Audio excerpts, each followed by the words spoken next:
आपले वडे तळून पूर्ण झाल्यात. आवाज किती छान येतोय, किती पोकळ आला. नमस्कार, सुनीताज किचन या माझ्या युट्यूब चॅनल मध्ये तुम्हा सर्वांचे खूप खूप स्वागत आहे. आज आपण करणार आहोत साबुदाण्याचे वडे.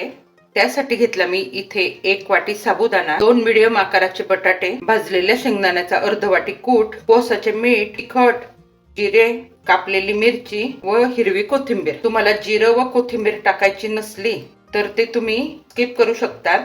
मी साबुदाणा 2 पाण्याने धुवून रात्रीच भिजू घालून घेतला होता. साबुदाणा कमीत कमी 7-8 तास तरी भिजायला हवा. पहा आपला साबुदाणा किती छान भिजलाय, पूर्ण मॅश होतोय. साबुदाणा छान मोकळा मोकळा झालाय. जर चुकून साबुदाणा ओलसर राहिला तर थोड्या वेळ आपण ताटावर पसरवून ठेवायचा, म्हणजे त्याचं पाणी सुकलं जातं.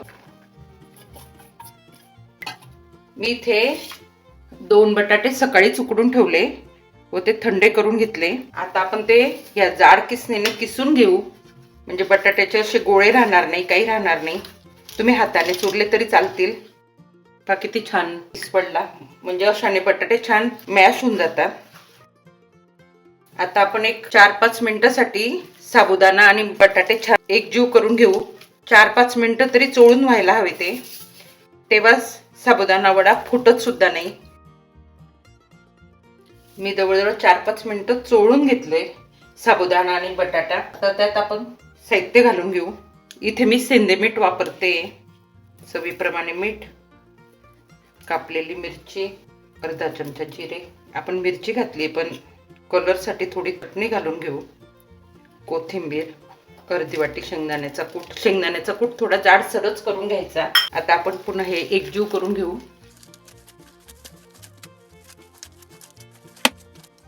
पहा किती छान मिश्रण झाले आपले एकजीव. तुमच्याकडे जर लहान मुलं असले तर कापलेली मिरची घालू नका, मिक्सरवर थोडी बारीक करून घ्याल. आता आपण याचे गोळे करून घेऊ. त्यासाठी हाताला तेलाचा किंवा पाण्याचा हात लावून घ्यायचा. असं थोडंसंच पाणी चोळायचं, जास्त नाही.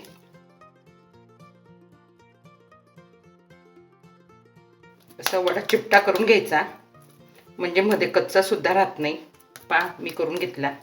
आपण असे सगळे वडे करून ताटात ठेवून घेऊ. मी ताटाला थोडं तेल लावून घेतलं. मी अशा प्रकारे आता सगळे वडे करून घेते. इथे मी अशा प्रकारे सर्व वडे थापून घेतले. आता आपण आपलं तेल तापतंय तोपर्यंत चटणी करून घेऊ. त्यासाठी घेतले मी थोडेसे शेंगदाणे इथे मी भाजून घेतले. हिरव्या 2 मिरच्या, कोथिंबीर, मीठ, 1 चमचा साखर, 2 चमचे दही. दही जर नसलं तर तुम्ही लिंबाचा रस सुद्धा वापरू शकता. आता आपण चटणी फिरवून घेऊ. आम्ही चटणी बारीक करून घेतली. थोडं दही कमी झालं होतं म्हणून मी त्यात थोडं पाणी टाकलं, कारण आमच्याकडे थोडं कमी आंबट खातात. चटणीला आपण छान तडका देऊन घेऊ. छान तेल गरम करून घेतलं मी. जिरं सुद्धा छान फुललं. आपलं तेल तापलं का बघून घेऊ. आपण ह्या साबुदाणा काढून घेतला मी इथे. हा साबुदाणा लगेच वरती आला. आपलं तेल खूप छान तापलंय. आता आपण गॅस मीडियम करून घेऊ. वडे मीडियम गॅसवरच तळा.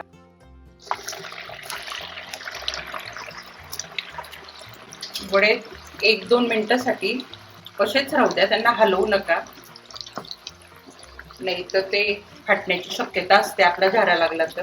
किती छान तळले जात आहे ते. थोड्या वेळात वरती येतील. आपण लगेच हलवले तर ते वडे एकामेकांना थोडे चिटकलेले असतात. अगदी गॅस मिडियम ठेवायची. किती छान फुलतोय आपला वडा. आपण यांना उलटवून घेऊ. कलर सुद्धा छान दिसतोय. साबुदाणा जर छान भिजला तर वडे सुद्धा छान फुलतात.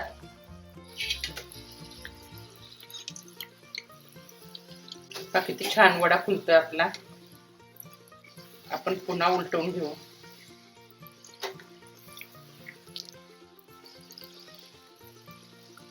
साबुदाण्याचे वडे तळायला थोडा वेळच लागतो. त्यांना काढण्याची घाई करायची नाही, नाहीतर ते नंतर नरम पडतात.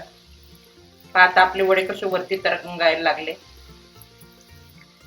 जोपर्यंत ते थोडे कच्चवट होते तोपर्यंत ते खालीच होते. पहा आता पूर्ण चारही वडे आपले वरती तरंगतात आहे. आपण अजून थोड्या वेळ राहू देऊ. साबुदाण्याचे वडे तळताना थोडं लांबच उभं राहायचं, कारण एखाद्या वेळेस सांगता येत नाही, जरी आपण साबुदाणा चांगला चुरून घेतलेला असला तरी सुद्धा तो एखाद्या वेळेस फुटू शकतो. पहा आपले वडे किती छान तरंगताय, किती छान फुगले ते. आपण किती चिपट केले होते प्रत्येक वडा बघा. कलर सुद्धा खूप छान आलाय. मला एक बॅचला जवळजवळ 7-8 मिनिटं लागले. आपले वडे तळून पूर्ण झाले. आता आपण काढून घेऊ आणि त्याचं तेल निथळू द्यायचं. हा आवाज किती छान येतोय. छान सोबत आपल्या मिरच्या सुद्धा तळून झाल्या. पहा किती छान कुरकुरीत झाले आपले वडे. मी तुम्हाला हा सगळ्यात आधीचा वडा आहे. सगळे वडे बघा. मी तुम्हाला एक वडा फोडून दाखवते.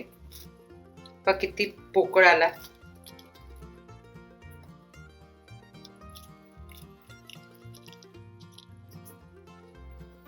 इतके छान फुगले आपले वडे.